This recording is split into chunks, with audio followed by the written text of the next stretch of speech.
আল্লাহ রাব্বুল আলামিন বলেন শাহরু রমাদানাল্লাযী উনজিলা ফীহিল কুরআনু হুদাল লিন্নাস ওয়া বায়িনাতিম মিনাল হুদা ওয়াল ফুরকান। সুবহানাল্লাহ। আল্লাহ সুবহানাহু ওয়া তাআলা রোজার আলোচনা করছেন। বিস্তারিত বলতে বলতে মাঝ পথে গিয়ে সাহিত্যের একটি সৌন্দর্যতা হলো মাঝে মধ্যে হঠাৎ করে ভিন্ন প্রসঙ্গ ঢুকায় দেয়। আল্লাহ রাব্বুল আলামিন সতর্ক করে দিয়েছেন, মুমিন বান্দা বান্দিরা শোনো, তোমরা যেই রমজান মাসে রোজা পালন করছো বান্দা, তোমরা কি জানো এটা কোন মাস? মাঝে গিয়ে আল্লাহ রাব্বুল আলামিন হঠাৎ করে বললেন, আমি তোমাদেরকে যেই রোজার কথা বলছি ওই রোজার মাসটা হলো ওই মাস যেই মাসে আমি আল্লাহ কোরআন নাজিল করে দিয়েছি। বিধান দেয়া হচ্ছে রোজা, বিধান দেয়া হচ্ছে সাওমের। ধারাবাহিক আলোচনার মাঝে কি আল্লাহ পাক রিমাইন্ডার দিয়েছেন, এ বান্দা বান্দি শোনো, তোমাদেরকে আমি যে রোজার ফজিলত বলছি, নিয়ম কানুন বলছি, তোমরা যে এক মাস ফামান শাহিদা মিনকুমুশ শাহরা ফালিয়াসুম, যারা এক মাস পাবে এই এক মাসে তারা রোজা পালন করবে। তোমরা কি জানো এটি কোন মাস? এটি আমার কোরআনের মাস। জোরে বলেন না, কিসের মাস? কোরআনের মাস। আল্লাহ পাক স্মরণ করে দিয়েছেন এই কোরআন আমাদের জন্য একটি বিরাট নিয়ামত। সুবহানাল্লাহ। এই কোরআন আল্লাহ রাব্বুল আলামিন আর অন্য কোন জাতিকে এরকম কোন কিতাব দেননি, আমাদেরকে দিয়েছে। কোরআন শব্দের অনেকগুলো অর্থ, তার মধ্যে একটি হচ্ছে করউন বা কর্ণন থেকে অধিক পঠিতব্য একটি কিতাব, অথবা একত্রিতকরণ একটি কিতাব, অথবা ধারাবাহিকতা রক্ষাকারী একটি কিতাব, সংযুক্তকারী একটি কিতাব, একটি আয়াত আরেকটার সঙ্গে সম্পৃক্ত যুক্ত। সুবহানাল্লাহ। আল্লাহ রাব্বুল আলামিন এই কিতাবকে আলাদা বৈশিষ্ট্য দিয়েছেন। পৃথিবীর ইতিহাসে আর কোন সেকেন্ড কোন বই নাই, কিতাব নাই যেই কিতাবের মধ্যে এই বৈশিষ্ট্যগুলো আছে। তার মধ্যে গুরুত্বপূর্ণ এক নাম্বার বৈশিষ্ট্য হলো পৃথিবীতে একমাত্র কিতাব, শুধুমাত্র কিতাব, যেই কিতাবটাতে সামান্য পরিমাণ কোনো ভুল নাই। এটি আমাদের জানা আছে, কিন্তু কোনোদিন ভেবে দেখি নাই।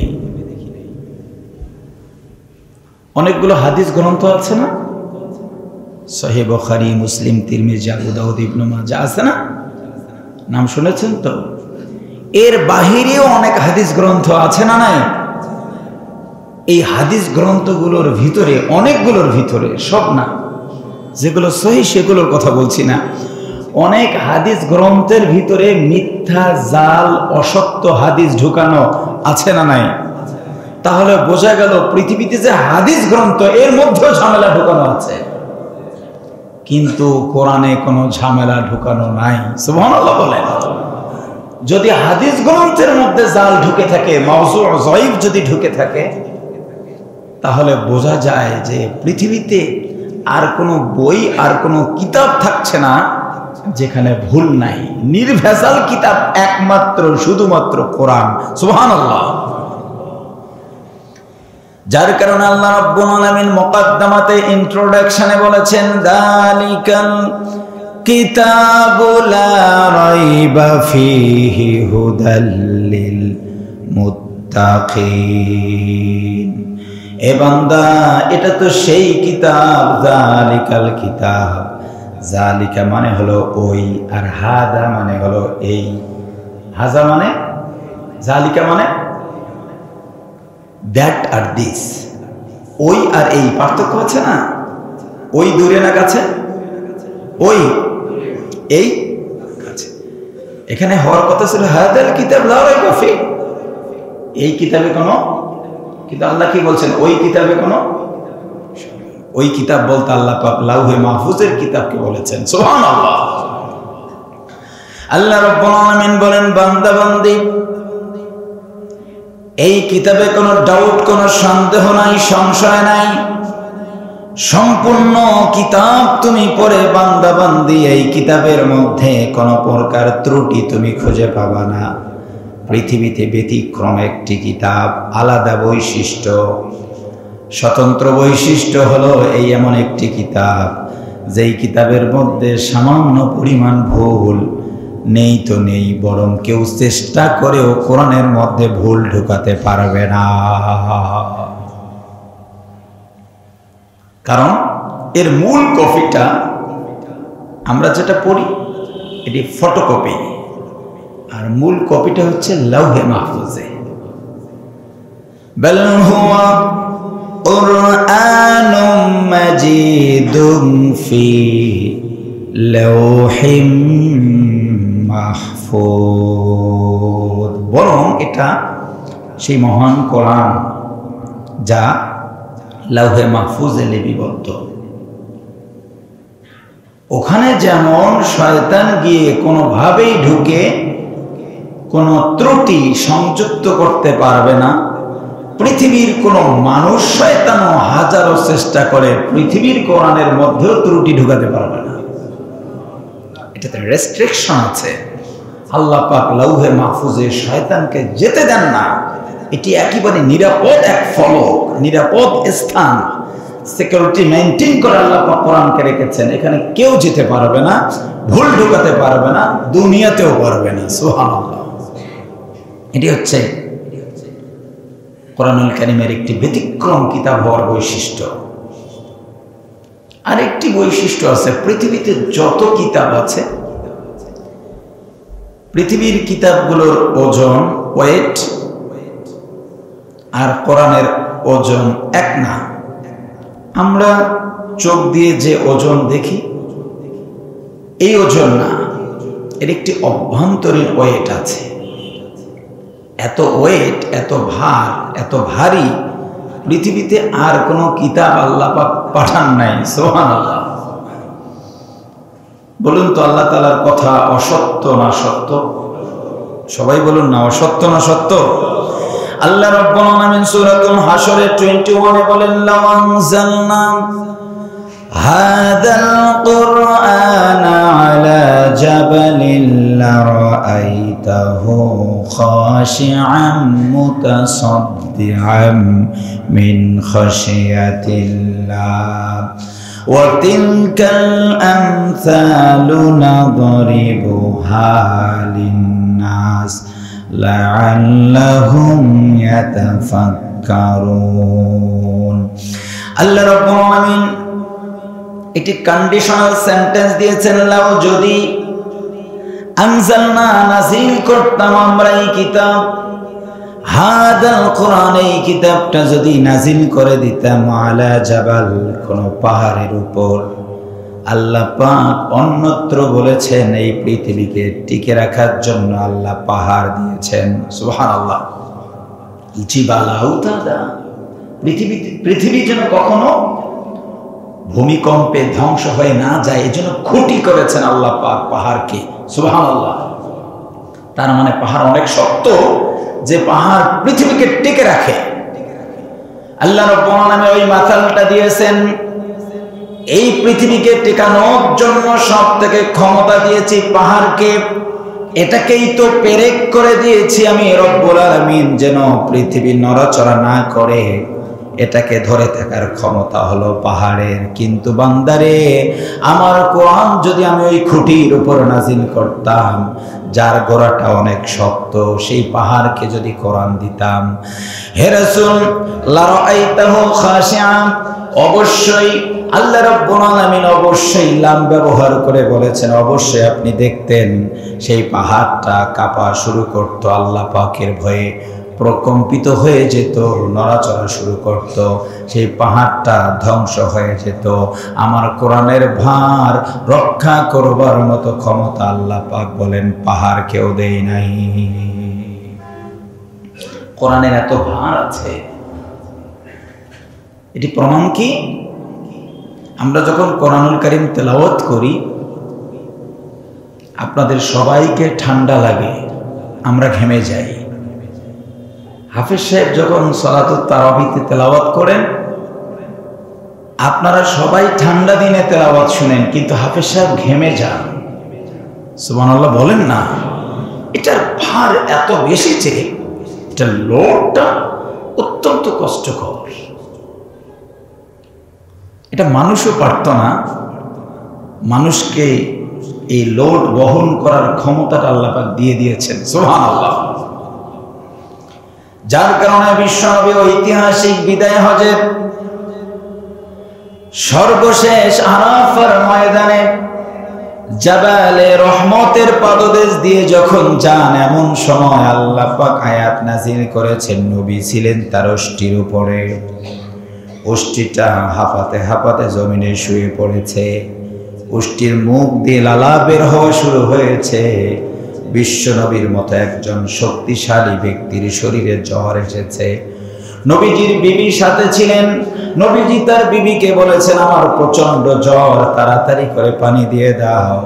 নবীকে জিজ্ঞেস করা হলো, কি হলো বলুন। বলছে, কোরআনুল কারীমের একটা আয়াত নাজিল হয়েছে, আয়াতের ভারে আমার উষ্টি পর্যন্ত জমিনে শুয়ে পড়েছে। পৃথিবীতে আর কোনো কিতাব নাই যেই কিতাবের ভারে, যেই কিতাব পাঠ করলে মানুষ ঘেমে যায়। এটি টেস্ট করবেন। আমরা যখন কোরআন থেকে কথা বলি আমরাও ঘেমে যাই। ঠান্ডা দিনে কথা বলি, সবাই চাদর মোড়া দিয়ে বসে থাকে, কিন্তু আমরা ঘেমে যাই, সব পোশাক খুলে ফেলে। এই ভারটা কোরআনের। সুবহানাল্লাহ বলেন। সুতরাং কোরআন এমন একটি কিতাব, এই কিতাবের ভার পৃথিবীর অন্য কোনো কিতাবের সঙ্গে মিলবে না। এটি ব্যতিক্রম একটি বৈশিষ্ট্য। কোরআনের ব্যতিক্রম বৈশিষ্ট্যের মধ্যে একটি হচ্ছে, নিঃসন্দেহে এটি অলৌকিক আশ্চর্যান্বিত মুআজিজা। সুবহানাল্লাহ বলুন। কোরআনুল কারীম এমন একটি মুআজিজার কিতাব, এমন একটি অলৌকিক কিতাব, এর যতগুলো মুআজিজা আছে তার মধ্যে একটি হলো,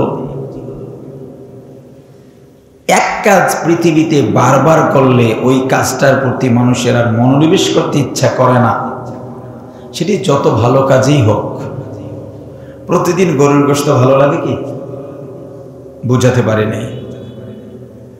আপনি প্রতিদিন খুব ভালো খাবার খান, ওই লোকটা কারো বাসায় গেলে বলবেন যে আমাকে একটু লাইট খাবার দাও তো, হালকা খাবার দাও তো, আমার আর গোশত মাছ ভালো লাগে না, তাই না? তার মানে কি একই কাজ বান্দাবান্দি বারবার করবে। পৃথিবীতে কোনো কাজ নাই যেটা ভালো লাগে। একটি কাজ, কোরআন তেলাওয়াত যত করবে তত ভালো লাগে। সুবহানাল্লাহ বলেন না।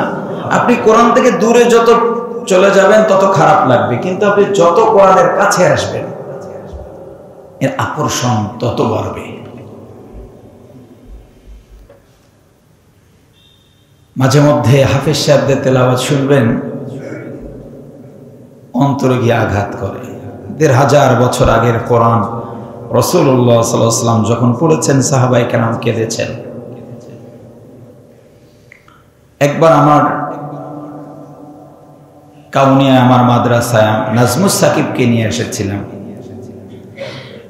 তো নাজমুস সাকিবকে আমি বললাম যে সূরাতুন নাবা থেকে পড়তে। সূরাতুন নাবা থেকে নাজমুস সাকিব তেলাওয়াত শুরু করেছে। তা আমি স্টেজে বসা, অনেক লোক, হঠাৎ করে তাকাচ্ছি, ডানে বামে সামনে পিছনে প্রতিটা লোকের চোখে পানি। সুবহানাল্লাহ বললেন না? অবাক বিস্ময়, এটি ভাববার বিষয়। আমার সামনে যে লোকগুলো কাঁদছেন, এই লোকগুলো আরবির অনুবাদ তো দূরের কথা, ওই সূরাতুল নাবা জীবনে শুনে নাই এরকম লোকও আছে। সাধারণ মানুষ কয়জন অনুবাদ বুঝে? কিন্তু কোরআনের কি এক অলৌকিক আকর্ষণ যে মানুষের জানার বাহিরেই চোখ দিয়ে পানি বের হয়ে যায়। সুবহানাল্লাহ বলেন না? وَإِذَا سَمِعُوا مَا أُنزِلَ إِلَى الرَّسُولِ আপনাদের হাফেজ সাহেবরা মনে হয় কাল পরশু পড়েছেন 7 পারার প্রথম আয়াত। وَإِذَا سَمِعُوا مَا أُنزِلَ إِلَى الرَّسُولِ تَرَى أَعْيُنَهُمْ تَفِيضُ مِنَ الدَّمْعِ হে রাসূল, আপনি স্মরণ করুন সেই সময়ের কথা যখন তারা কোরআনুল কারীম শোনা শুরু করেছিল।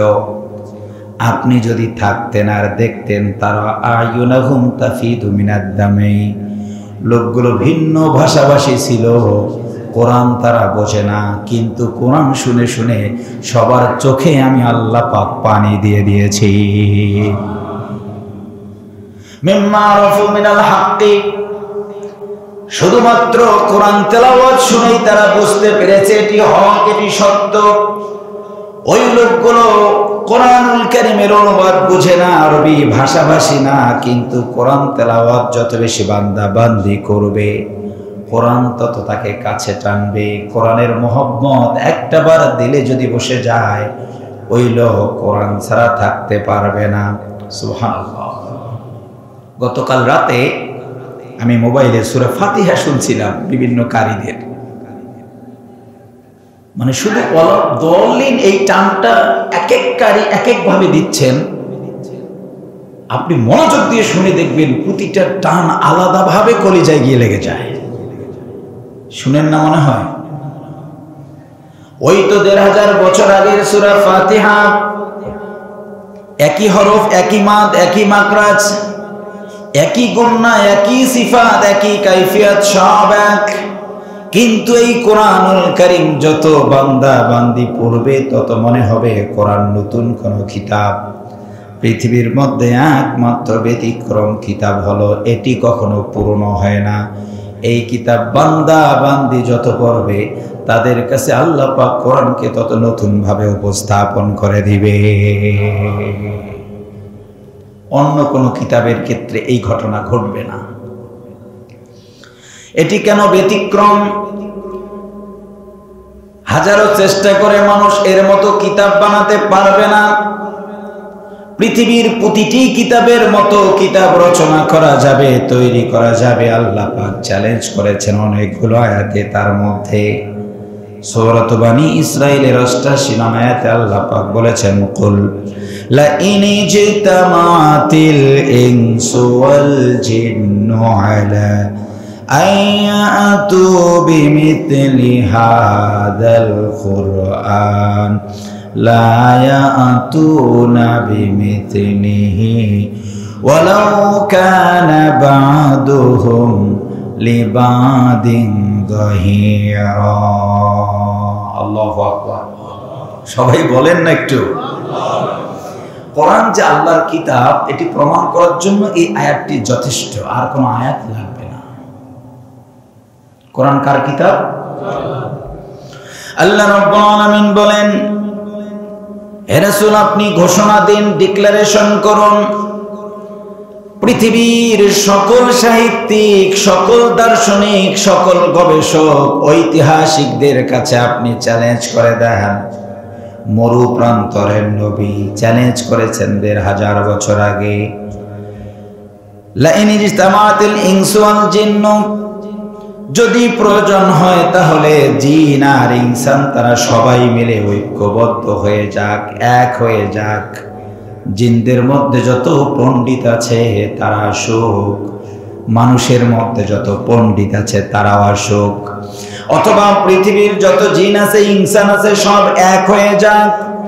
একটি ব্যাপারে তারা চ্যালেঞ্জ গ্রহণ করুক, তারা একটি মাত্র কাজ করবে, কাজটি আয়াতু বিমিসলি হাযাল কোরআন, সবাই মিলে যেন আমার কোরআনের মতো একটা কোরআন বানায়। পৃথিবীর মানুষ সব এক হলে অসম্ভব বলতে কোনো কাজ নেই, ঠিক কিনা? জিনরা ইনসানরা এক হয়ে যাক, একটি মাত্র চ্যালেঞ্জ আমার কাছে গ্রহণ করুক। চ্যালেঞ্জটা হলো তারা যেন কোরআনের মতো একটা কোরআন বানিয়ে নিয়ে আসে। আল্লাহর নবীকে বললেন আপনি ঘোষণা দেন তারা যেন নিয়ে আসে। আবার সাথে সাথে এই কথাও বলে দেন লা ইয়াতুনা বিমিসলিহি, নিয়ে আসার ঘোষণা দেন, আবার বলে দেন কোনদিন তোমরা কোরআন বানাতে পারবা না। আল্লাহু আকবার। মারাত্মক বিষয়, শুধু নিয়ে আসেন বলে আল্লাহ পাক আয়াত শেষ করেন নাই। তাহলে সন্দেহ, সংশয়, কনফিউশন থেকে যায় যে হয়তো এটি সম্ভব হতে পারে। আল্লাহ বলছেন একই আয়াতই একই সাথে কোনো অক্ষ নাই, ডিরেক্ট বলে দিয়েছেন তুমি বলে দাও লা ইয়াতুনা বিমিসলিহি, নিয়ে আসতে বলো, আবার বলে দাও কোনদিন কোরআনের মতো বানাতে পারবা না। সুবহানাল্লাহ। ওয়ালাউ কানা বা'দুহুম লিবা'দিন যহিরা, জিন ইনসান মিলে একজন আরেকজনকে যদি সহযোগিতা করে, তারা একজনের বুদ্ধি শর্ট হয়ে গেলে আরেকজনের বুদ্ধি কালেক্ট করে করে একজন আরেকজনকে পরামর্শ দিয়ে দিয়ে তারা যেন আমার কোরআনের মতো একটা কোরআন বানিয়ে নিয়ে আসে। আল্লাহ বলেছেন ফাইল্লাম তাফালু ওয়ালান তাফালু, আমি আল্লাহ পাক আবার চ্যালেঞ্জ করে দিলাম লান তাফালু। আল্লাহ পাক লামের তাকিদ দিয়ে দিয়ে বলেছেন কশিন কালেও কোরআনের মতো কোরআন কোনো মানুষ বানাতে পারবে না। আপনারা বলুন তো, এই চ্যালেঞ্জ করার কত বছর হলো? ১৫০০ বছর। কত বছর? এখন পর্যন্ত পৃথিবীতে কেউ পেরেছে? আচ্ছা, পৃথিবীর মানুষ পারে না, কোনটা পারে নাই? আকাশ জয় করেছে, মহাকাশ জয় করেছে, মঙ্গল জয় করেছে। সে মহাকাশে কোথায় কি আছে, তারা অণু, পরমাণু, এগুলো ইলেকট্রন, প্রোটন, নিউট্রন, এগুলো সব বের করে ফেলেছে। বাতাসের ভিতর কি কি আছে সব বের করে ফেলেছে। কিন্তু ওই সায়েন্টিস্ট, ওই ফিলোসোফার, ওই বিজ্ঞানীরা কোরআনের একটা আয়াত আজ পর্যন্ত বানাতে পারে নাই। সুবহানাল্লাহ বলবেন না? এরাই তো বারবার কোরআনের বিরোধিতা করে। কোরআনের বিভিন্ন আয়াতকে তারা সন্ত্রাসী আয়াত বলার চেষ্টা করে। কোরআনকে পৃথিবী থেকে রিমুভ করে দেওয়ার জন্য ষড়যন্ত্র করে। ওই লোকগুলো তো কোরআনকে দাবিয়ে রাখতে চায়, বন্ধ করে দিতে চায়। এত কিছু তোমরা করতে পারো, কিন্তু একটাকে আয়াত বানাতে পারো না। ওরা হাজার হাজার কোরআনওয়ালাকে মেরে ফেলে কোরআন দাবিয়ে রাখার জন্য, কিন্তু কোরআনের একটা আয়াত বানাতে পারে না। কারণ আল্লাহ পাক বলেছেন ব্যতিক্রম কিতাব, কোরআনওয়ালাকে মারতে পারবা, কিন্তু কোরআনের একটি আয়াত কেউ কোনোদিন বানাতে পারবা না। যার মধ্যে কোরআন আছে তাকে মেরে ফেলছে, এটা পারতেছে। কিন্তু এত বুদ্ধিজীবী পৃথিবীতে একটা আয়াত কি বানাতে পারে? একটু বলুন, পারে? চ্যালেঞ্জ করেছেন কে? এটি একটি এক্সেপশনাল কিতাব, ব্যতিক্রম কিতাব, যে এটার চ্যালেঞ্জ পৃথিবীতে কেউ গ্রহণ করতে পারবে না। এই কিতাবকে আল্লাহ রাব্বুল আলামিন দিয়েছেন বান্দাবান্দিকে সতর্কবাণী হিসাবে। বান্দাবান্দি যেন এই কিতাবের মাধ্যমে সতর্ক হতে পারে। আল্লাহ রাব্বুল আলামিন বলেন ওয়া কাযালিকা আনজালনাহু কুরআনান আরাবিয়্যান ওয়া সাররাফনা ফীহি মিনাল ওয়াঈদ লাআল্লাহুম ইয়াত্তাকুন আও ইউহাদিসু লাহুম যিকরা। আল্লাহ রাব্বুল আলামিন বলেন ওয়া কাযালিকা, অনুরূপভাবে আনজালনাহু নাযিল করেছি আমার কিতাব কুরআনান আরাবিয়্যান, আমার কোরআনকে আমি আরবি ভাষায় নাজিল করে দিয়েছি। হে রাসূল, আপনি যেন মানুষকে ভয় দেখাতে পারেন, ভীতি প্রদর্শন করতে পারেন, মানুষকে যেন গোমরাহি থেকে বের করে নিয়ে আসতে পারেন, এবং কিছু মানুষ যেন চিন্তার খোরাক নিতে পারে কোরআনুল কারীম থেকে। যার কারণে আমি রব্বুল আলামিন কোরআনুল কারীমকে আরবি ভাষায় নাজিল করে দিয়েছি, মানুষ যেন কোরআন নিয়ে সতর্ক হওয়ার সক্ষমতা অর্জন করতে পারে। কোরআন কোন ভাষায় নাজিল? আরবি ভাষায়। আরবি ভাষায় নাজিল কেন? কোরআন যে দেশে নাজিল হয়েছে সেই দেশের মানুষ আরবি ভালো বুঝে। কি বলেন, তাই না? সকল নবীগণকে আল্লাহ পাক যে কিতাব দিয়েছেন, রাসূলগণকে মাতৃভাষায় দিয়েছেন। তার মানে ওই কিতাবগুলো বোঝার জিনিস। কিসের জিনিস? বোঝার জিনিস। তাহলে আমরা যারা বাংলা ভাষাভাষী আছি, আমাদের কাজটা কি? আমরা আরবির যেন বাংলাটা বুঝি। কি বলেন, ঠিক কি না? এই জন্য আমি মনে করি যে মুসলমান তার ঘরে একটি বঙ্গানুবাদ কোরআন থাকতেই হবে, রাখতেই হবে। আপনিও যেন বুঝতে পারেন, ঠিক কি না? আমাদের মধ্যে আমরা অনেক ওলামায়ে কেরাম বলি না না না না, সাধারণ মানুষ কোরআন বুঝতে পারবে না, আলেম ছাড়া হবে না। এগুলো হচ্ছে ব্ল্যাকমেইল করা। এটি ইসলামের নীতি রীতি বহির্ভূত বক্তব্য। কে বলছে সাধারণ মানুষ কোরআন বুঝবে না? কোরআন সবাই বুঝবে। সুবহানাল্লাহ বলেন না। কোরআন বাদ দিয়ে অন্যান্য যে কিতাব আছে, তাদের ধর্মীয় নেতা যারা, ধর্মগুরু যারা, তারা বুঝে, বাকিরা বুঝে না। কোরআনের ব্যতিক্রম কিতাব হওয়ার এটি একটি বৈশিষ্ট্য। গুরুও বুঝে, শীর্ষও বুঝে, শিক্ষকও বুঝে, ছাত্র বুঝে, শিক্ষিত বুঝে, অশিক্ষিত বুঝে। যে কিচ্ছু বুঝে না সেও কোরআন বুঝে। সুবহানাল্লাহ বলেন। সুতরাং এই ভীতির কোনো প্রয়োজন নাই। সবার কাছে কোরআনুল কারীমের বঙ্গানুবাদ কপি থাকবে, পড়ে দেখতে হবে ইমাম, হুজুর, খতিব, মুয়াজ্জিন, মুফাসসির, মুহাদ্দিস তারা যা বলে তা ঠিক না ভুল, এটা বোঝার জন্য তো আপনাকে অনুবাদ জানতে হবে, ঠিক কি না? আল্লাহ রাব্বুল আলামিন কোরআনুল কারীমকে বলেছেন ফুরকান, এটি ব্যতিক্রম। ফুরকান হলো এমন একটি প্রাচীর, যেই প্রাচীরের মাধ্যমে দুটি জিনিসকে আলাদা করে দেয়া হয়, এক জায়গায় নিয়ে আসা যায় না। কোরআন যেখানে থাকবে সেখানে দুটি জিনিস কখনো এক হবে না। আল্লাহ রাব্বুল আলামিন বলেছেন তাবারাকাল্লাযী নাযালাল ফুরকানা আলা আবদি লিয়াকুনা লিল আলামিনা নাযীরা। কোরআনুল কারীমের সূরাতুল ফুরকানের শুরুতে আল্লাহ রাব্বুল আলামিন বলেন, কত মহান মহিয়ান প্রভু আল্লাহ তাআলা, আল্লাযী যিনি নাযালাল কোরআন, কোরআনুল কারীমকে নাজিল করেছেন, নাযালাল ফুরকান, এটাকে বানিয়ে দিয়েছেন সত্য এবং মিথ্যার মধ্যে পার্থক্যকারী। যখন কোরআন মানুষের সামনে বলবে, সত্য মিথ্যা স্পষ্ট হয়ে যাবে। যখন স্পষ্ট হয়ে যাবে, মানুষের মধ্যে দল হয়ে যাবে দুইটা। কয়টা? মানুষের মধ্যে দল হবে দুইটা। কোরআন শোনার পর এক পক্ষ সত্যের পক্ষ নিয়ে নিবে, আর এক পক্ষ মিথ্যার পক্ষ নিয়ে নিবে। আল্লাহ পাক কোরআনকে দিয়েছেন সত্য মিথ্যাকে আলাদা করে দেবার জন্য।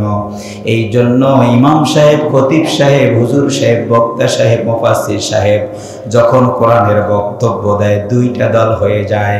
সত্যের পক্ষে যারা থাকে তারা কোরআনের পক্ষ নিয়ে নেয়, মিথ্যার পক্ষে যারা থাকে তারা কোরআন থেকে অনেক দূরে সরে যায়, ঠিক কিনা বলে? কোরআনের কাজটাই হলো সত্যকে স্পষ্ট করে দিবে, মিথ্যাকে স্পষ্ট করে দিবে। এই জন্য সব থেকে বেশি কোরআন শোনা দরকার, বলা দরকার, বোঝা দরকার। কি বলেন?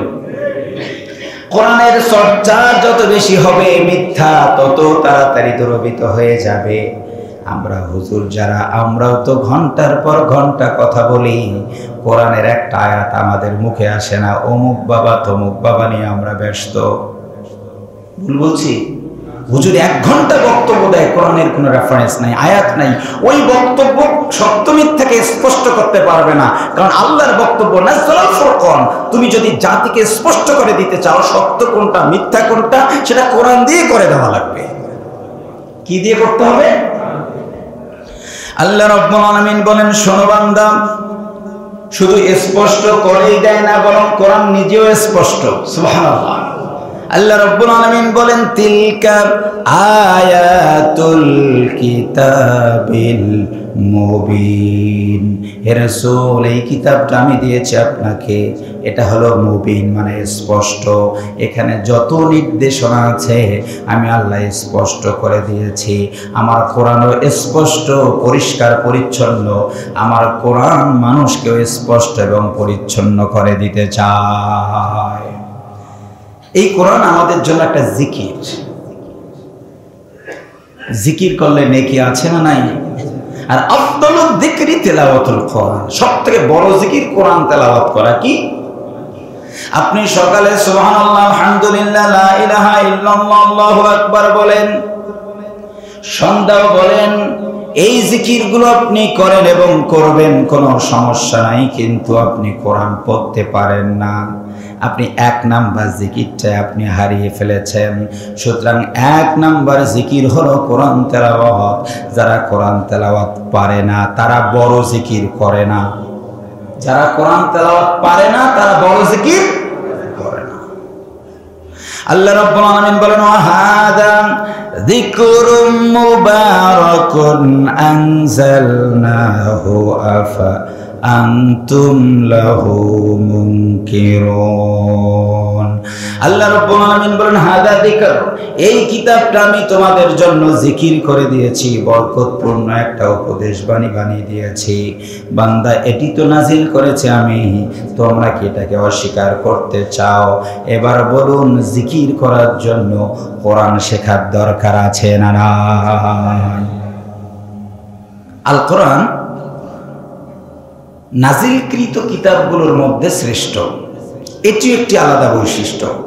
তাওরাত আসমানি কিতাব, ইনজিল আসমানি কিতাব, জব্বর আসমানি কিতাব, বহু সহিফা নাজিল হয়েছে, সব আসমানি কিতাব, কিন্তু শ্রেষ্ঠ কিতাবটা কোরআন। সুবহানাল্লাহ। অন্যান্য আসমানি কিতাব আর এই আসমানি কিতাবের মধ্যে পার্থক্য, আল্লাহ পাক এটাকে শ্রেষ্ঠত্ব দিয়েছেন। এই কিতাব যখন কোনো মানুষ পড়ে তখন মনে হয় এটি কবিতা, আবার যখন পড়ে কখনো কখনো মনে হয় এটি কোনো কাব্য, আবার কখনো কখনো মনে হয় এটি কোনো পদ্য। তার মানে কবিতার মতো মনে হয়, গদ্যের মতো মনে হয়, আসলে এটি কি? আল্লাহ পাক এটাও কোরআনুল কারীমে স্পষ্ট করেছেন। সুবহানাল্লাহ। পৃথিবীতে যত সাহিত্যিক আছে তাদের সাহিত্য রচনা করতে গিয়ে তাদের সাহিত্যকে তারা দুভাবে পরিচিত করেছে, হয় গদ্য না হয় পদ্য। একটি বই পড়লে এটি হয় গদ্যের বই হয়েছে না পদ্যের বই হয়েছে। কিন্তু কোরআনুল কারীম গদ্য না পদ্য, পৃথিবীর সাহিত্যিকরা আজ পর্যন্ত এটাই খুঁজে বের করতে পারেনি। সুবহানাল্লাহ বলেন। এটি হচ্ছে এক্সেপশনাল, ব্যতিক্রম বৈশিষ্ট্য। কেন? এটা পড়লে গদ্য মনে হবে, পদ্য মনে হবে। সুবহানাল্লাহ বলেন। অন্য কোন সাহিত্যে এই বৈশিষ্ট্য পাওয়া যাবে না। আরবের লোকেরা যেহেতু বড় বড় পণ্ডিত সাহিত্যিক ছিলেন, যার কারণে আল্লাহ সুবহানাহু ওয়া তাআলা তাদেরকে এরকম একটি উঁচু মানের স্ট্যান্ডার্ড একটি সাহিত্য তাদের জন্য নাজিল করে দিলেন। ওমর রাদিয়াল্লাহু তাআলা আনহু ছিলেন অত্যন্ত ট্যালেন্ট, বিচক্ষণ। শুধু শারীরিক শক্তি না, তিনি জ্ঞানে অনেক দক্ষ ছিলেন। ওমর রাদিয়াল্লাহু তাআলা ইসলাম গ্রহণের ইতিহাসে তিনি বলেছেন, ওই বোন ফাতেমার কোরআন তেলাওয়াত শুনে আমি ইসলাম গ্রহণ করেছি, বিষয়টি এরকম না। আমার হৃদয়ে, আমার অন্তরে ঈমানের বীজ আরো বহু আগেই রোপণ হয়েছে। সুবহানাল্লাহ। রাহিকুল মাখতুমে এটি এসেছে, আল্লামা শফিউর রহমান মুবারকপুরী রাহিমাহুল্লাহ নিয়ে আসছেন। ওমর রাদিয়াল্লাহু তাআলা বলেন যে মুহাম্মদ সাল্লাল্লাহু আলাইহি ওয়াসাল্লাম কাবার অধুরে, কাবার চত্বরে কোরআন তেলাওয়াত করতেন গভীর রাতে। আমার একদিন মন চাইলো দেখি না এটি কেমন সাহিত্য। তো গিয়ে দেখি তিনি সুন্দর আয়াত মিলিয়ে মিলিয়ে পড়েন। কুল হু আল্লাহু, বলেন আল্লাহু লাম ইয়ালিদ ওয়া লাম ইয়াকুল লাহু। আম পাতা জোড়া জোড়া আমার গোচাবুক চর্ব ঘোড়া, ওড়ে বহু সরে দাঁড়াচ্ছে আমার পাগলা ঘোড়া। কি মিল, তাই না? তিনি ধরে নিয়েছেন মারাত্মক একজন কবি, এত মিল। রাসূলুল্লাহ সাল্লাল্লাহু আলাইহি ওয়াসাল্লাম ঠিক ওই সময় সূরা হাক্কা পড়ছিলেন।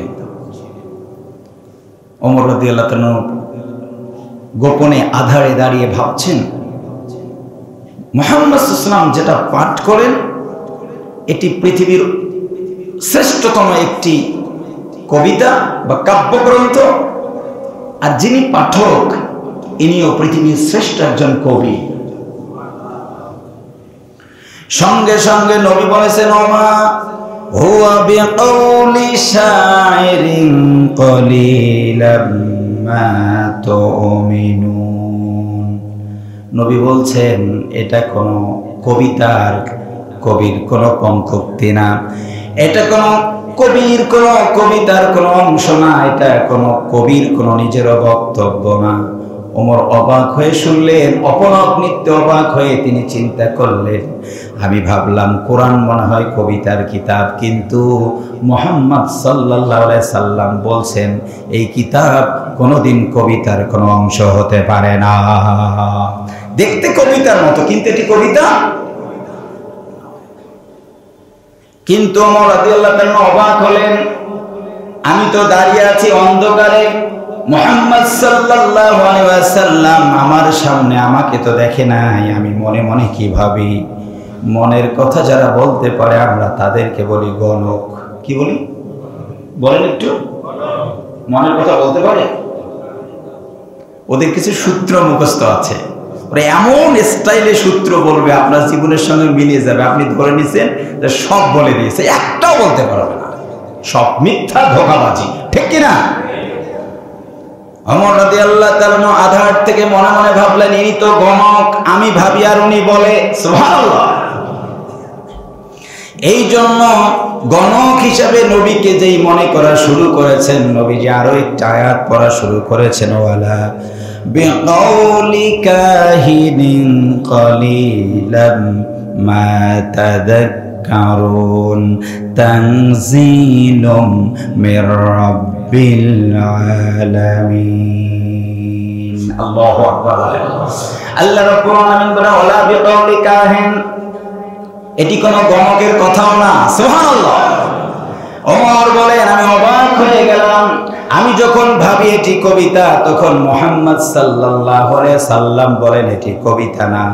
আমি যখন ভাবি তিনি মনে হয় গণক, আমার মনের কথা জানেন, তখন কেন যেন তিনি বলেন এটি গণকের কোনো কথাও না। তানজিলুম মির রাব্বিল আলামিন, এই কিতাব মূলত তিনি নাজিল করেছেন আসমান জমিনের একচ্ছত্র রব, যিনি স্রষ্টা, যিনি। আওয়াজ দিয়ে বলুন, এই কোরআন নাজিল করেছেন আমাদের রবের নাম কি? আল্লাহ তাআলা এটি নাজিল করেছেন। ওমর রাদিয়াল্লাহু তাআলা বলেন যে এটি যে শ্রেষ্ঠ কিতাব, আমি ওমর এই দিনে আমার অন্তরের মধ্যে ঈমানের একটি বীজ বপন হয়ে গেছে, এটি হয়তো কেউ দেখেনি। পরবর্তী সময় আল্লাহ পাক ওই কোরআনের কারণে আমাকে ঈমানের কাছে নিয়ে গেছেন। সুবহানাল্লাহ। এই কিতাব ব্যতিক্রম, এটি একটি বিজ্ঞানময় কিতাব। বিজ্ঞানময় কিতাব শুধু না, এটা বিজ্ঞানময় বলার একটা কারণ আছে। আমরা সব সময় বিজ্ঞানকে সব থেকে বেশি গুরুত্ব আরোপ করি। শুধু বিজ্ঞান না, এই কিতাবে সব জ্ঞান আছে। সুবহানাল্লাহ বলেন। কিন্তু তার মধ্যে একটি পার্ট হচ্ছে সায়েন্স, বিজ্ঞান। কোরআনুল কারীম এমন বিজ্ঞান, যেই বিজ্ঞানের ধারের কাছেও পৃথিবীর বিজ্ঞানীরা পৌঁছতে পারে নাই। আল্লাহ পাক সূরা ইয়াসিনে বলছেন, ইয়াসিন ওয়াল কুরআনিল হাকিম, শপথ করছে এই বিজ্ঞানময় কিতাবের। এটা সায়েন্স আছে, এটা দিয়ে টেকনোলজি আবিষ্কার করা যাবে। কোরআনুল কারীম হলো বিজ্ঞানের কিতাব। তার মানে মুসলমানের সন্তানের বিজ্ঞান পড়ার প্রয়োজন আছে না নাই? শুধু আছে? আপনাদের ছেলেদেরকে বেশি বেশি বিজ্ঞান পড়াবেন। আমরা সায়েন্স আর টেকনোলজিতে যদি পিছিয়ে পড়ি, তাহলে বিশ্বকে চ্যালেঞ্জ করতে পারবো না। ইসলামী হুকুমত প্রতিষ্ঠা হবে, এটাকে টিকিয়ে রাখার জন্য বিজ্ঞান এবং প্রযুক্তিতে একটি রাষ্ট্রকে দক্ষ হতে হয়। আল্লাহ পাক কোরআনকে দিয়েছে বিজ্ঞানময় কিতাব। সুবহানাল্লাহ বলেন। এবং আশ্চর্যজনক বিজ্ঞানের কিতাব। বর্তমান পৃথিবীতে যতগুলো আশ্চর্যজনক জিনিস আছে, সমসাময়িক সাম্প্রতিক সময়ে, তার মধ্যে একটি আছে মোবাইল ফোন। কি এটা আমাদের কাছে একটু আশ্চর্যজনক তো নাকি? এই আশ্চর্যজনক মোবাইল, এটি বিজ্ঞান কোথায় পেল? আর বিজ্ঞানের এত ছোট মাথায় এই মোবাইল আসে কেমনে? একেবারে একটি আননোন বিষয়, একটা অপরিচিত চিন্তা একজন বিজ্ঞানের মাথায় আসতে পারে না। এর একটা ক্লু দিতে হবে তাকে, যে কোনো একটা জায়গায় গবেষণার সূত্র দিতে হবে, সেখান থেকে টেনে বের করলে যে হ্যাঁ এটা হতে পারে। কি বলেন, তাই না? হঠাৎ করে মাথায় কেমনে আসবে? এগুলো সব মাথায় দিয়েছে কোরআন। সুবহানাল্লাহ বলেন। সকলে বলেননি তো, বলেন না সুবহানাল্লাহ। বর্তমান এই মোবাইল আধুনিক, কোন তার নাই। আমেরিকায় ছেলের সঙ্গে আপনি হোয়াটসঅ্যাপিং, মেসেঞ্জিং কথা বলছেন, কোথায় পেল তারা? কোরআনে আছে। সুবহানাল্লাহ বলেন। কি আছে? ওই যে সুলাইমান আলাইহিস সালাতু ওয়াস সালাম যাচ্ছিলেন পাহাড় অধ্যুষিত অঞ্চলে, হাত্তা ইদা আতাউ আলা ওয়াদিন নামল, পিপলিকা অধ্যুষিত এলাকায় তিনি চলে গেলেন। ক্বালাত নামলাতু ইয়া আইয়ুহান নামলু দুখুলু মাসাকিনাকুম। দূরে পিপলিকা এক পিপলিকা আর এক পিপলিকাকে নির্দেশ দিচ্ছেন, অনেক দূরে। সুলাইমান নবী অনেক দূরে। সুলাইমান আলাইহিস সালাম হাঁটছেন, তার কানে একটা আওয়াজ আসলো। আওয়াজ আসার মাধ্যমটা ছিল বাতাস। কি? কোরআনুল কারীমে আল্লাহ অনেকগুলো আয়াতে বাতাস নিয়ে কথা বলছেন, যে আমি আল্লাহ তাআলা সুলাইমানের অধীনস্থ করেছি বাতাসকেও। সুবহানাল্লাহ। তো সেই বাতাস যেহেতু অধীনস্থ, বাতাস কানে পৌঁছায় দিল। ওই যে কয়েক কিলোমিটার দূরে পিঁপড়া কথা বলছে। কি কথা বলছে? যে পিঁপড়ার নেতা নেত্রী বাকি পিঁপড়াকে বলছে, উদখুলু মাসাকিনাকুম, গর্তে প্রবেশ করো। ফাতামাসসামা দাহিকাম মিন কাউল। সুলাইমান নবী মুস্কি মুস্কি হাসছিলেন তখন। এখন প্রশ্ন হলো, পিঁপড়া কথা বলে 3 কিলোমিটার দূরে, আর 3 কিলোমিটার দূরে সুলাইমান নবী তার কথা শুনে, সবাই বলেন তো মাধ্যমটা কি? বাতাস। বিজ্ঞান এই ক্লু পেয়েছে, তার মানে বাতাসে এমন কিছু থাকতে পারে যেটা অ্যানালাইসিস করলে এক জায়গার কথা ট্রান্সফার করে আরেক জায়গায় নিয়ে যাওয়া যাবে। সুবহানাল্লাহ বলবেন না?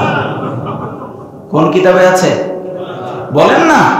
পৃথিবীর সেকেন্ড কোন কিতাবে এরকম কোন ক্লু কেউ দিতে পারবে না যে বাতাসের মাধ্যমে কথা ট্রান্সফার করে এক জায়গা থেকে আরেক জায়গায় পৌঁছানো হয়েছে। আমার কিতাব কোরআনে সূরা নামলে আল্লাহ পাক এই তথ্য দিয়েছেন।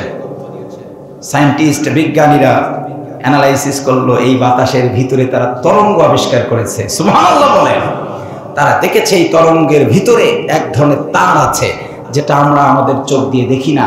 এই তারের এক মাথায় কেউ যদি কোনো কথা বলে, এটাকে ট্রান্সফার করে ভিন্ন মাথায় শোনা সম্ভব। সুলাইমান নবীর ইতিহাস কোরআন থেকে অ্যানালাইসিস করেই তারা মোবাইল আবিষ্কার করেছে। জোরে বলেন না সুবহানাল্লাহ। সেই কোরআন আমাদের কাছে আছে, আর মোবাইল আবিষ্কার করে বেধর্মীরা। কি বলে?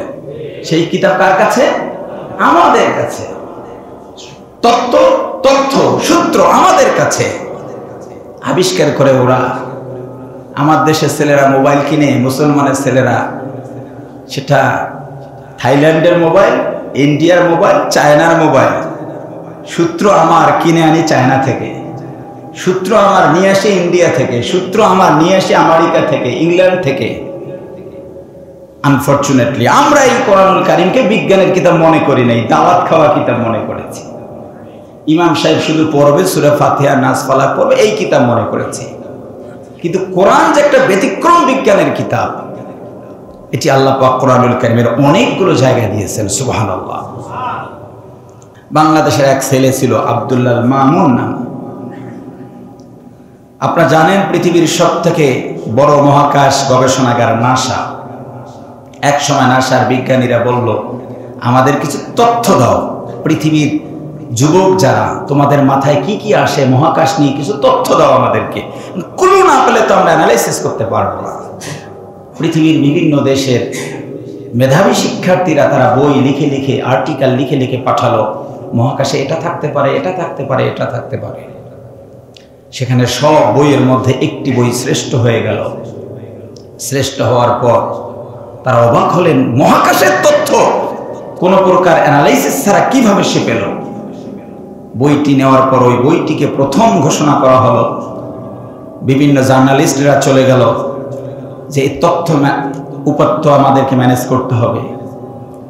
ছেলেটিকে ডাকা হলো যে তোমার পরিচয় দাও তো, নাসার বিজ্ঞানীরা যে তথ্য কালেক্ট করতে চেয়েছে, শ্রেষ্ঠ আর্টিকেল তোমারটা কেন হলো? এত মহাকাশের তথ্য তুমি কোথায় পেয়েছো? ছেলেটি বলল, আমার পরিচয় দুইটা। প্রথম পরিচয়, আমি একজন মুসলমান। জোরে বলেন কি? দ্বিতীয় পরিচয়, আমি হলাম বাঙালি, বাংলাদেশি। আমাদের বাংলাদেশি বংশভূত আব্দুল্লাহ মামুন, তাকে সেই বইটি নেয়ার পরে তারা অবাক হয়ে জিজ্ঞেস করলো যে এই তথ্যগুলো তুমি কোথায় পেয়েছো, কত বছর তুমি অ্যানালাইসিস করেছো?